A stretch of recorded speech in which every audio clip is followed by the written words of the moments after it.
businessman has been describing the moment he was arrested after shining a torch at an army helicopter which was hovering over his back garden. Torben Marriott, who lives at Stradbrook in Suffolk, claims the police were heavy-handed.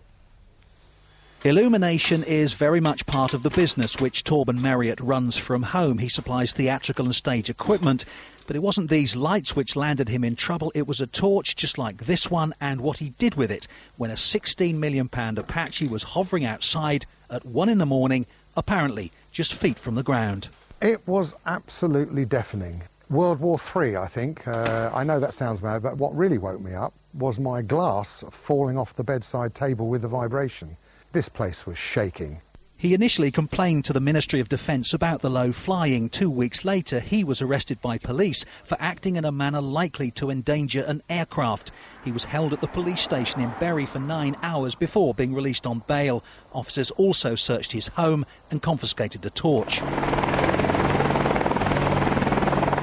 The Wattisham Air Base in Suffolk is home to the Apache. The MOD says night training's essential and crews try to keep disturbance to a minimum. In a statement it added, it is entirely right that this matter is investigated, as shining a light at an aircraft is a civil offence that could endanger the safety of the aircraft, crew and the public. It does make one think that, gosh, is that really a possibility? And then you have to think again, hang on a minute, if this military hardware can come down with a farmer's torch, surely it's the wrong hardware.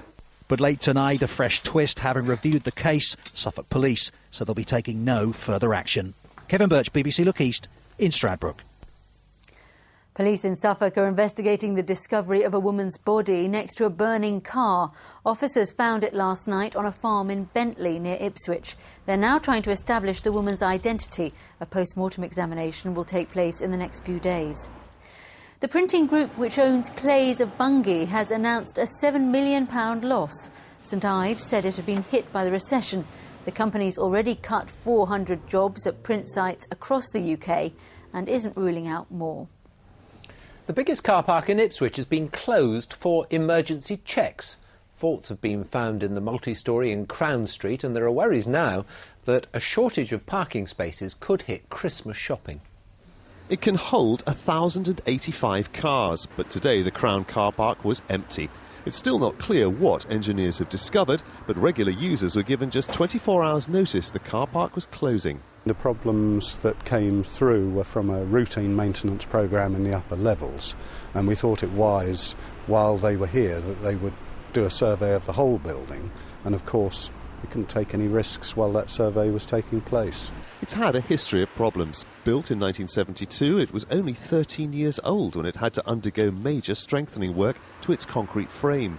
The run-up to Christmas is hardly the best time for the town to lose the use of its most central car park.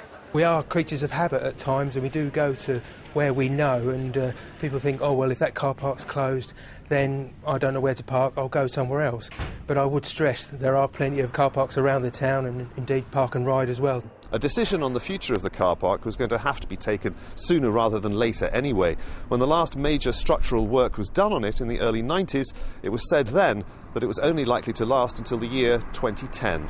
The engineer's report is expected within days. Only then will councillors know whether the car park can be saved. John Cranston, BBC Look East, Ipswich. The car maker Lotus made a loss of £14 million in the last financial year. It sold fewer cars but took on more staff in preparation for the launch of the Evora, the first new model from the company for 14 years. BAA has taken its fight to keep Stansted Airport to the High Court. It's appealing today against a ruling by the Competition Commission that it should sell 3 airports, Stansted, Gatwick and either Glasgow or Edinburgh. The case is expected to last 3 days. In football, tonight's big match is at Elland Road between Leeds United and Norwich City. While in Suffolk, Ipswich Town fans are still waiting for that first win of the season. Tom Williams went to Saturday's match alongside some Ipswich fans who were confident they could beat visitors Swansea. The Brewers' Arms on match day. Popular spots for pre-match drinks and pre-match predictions. Do you think we're going to win? I think we're going to break the duck today and get the first win of the season. Yeah? It's where you'll find Colin, good friend Paul, his son George and daughter Emily, all town fanatics keen to support the manager. I feel a bit sorry for him, you know. Yeah, he did the job at the end of the season. Everyone thought he was the saviour. He's brought in some players and, you know, the team are playing pockets of good football. I think the Ipswich crowd are much more sympathetic towards him and give him much more time to succeed rather than the national press who have been running campaigns about whether he's going to be here the next week or not. They start winning in the first half, but then in the second half's when they start going bad. So is it going to go better today? They're going to win 2-1. Well, they're confident, backing the manager. Let's see if it's justified. I'm off to find my seat. All they needed now was a good start. 7 minutes in, oh dear. Asmir Begovic on debut, unable to keep out Craig Beattie's shot. Faces in the crowd about summed it up. Anxious looks soon replaced by sheer relief. Pablo Cunago's first of the season.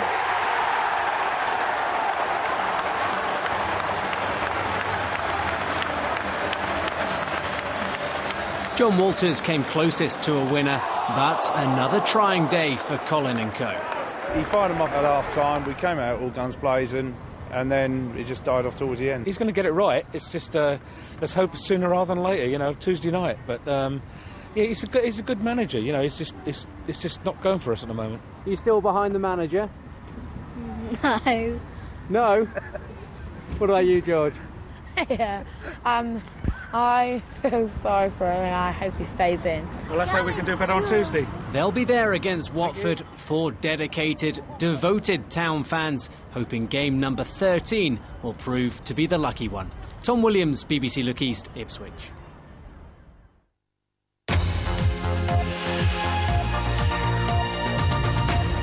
You're watching Look East from the BBC. Coming up, button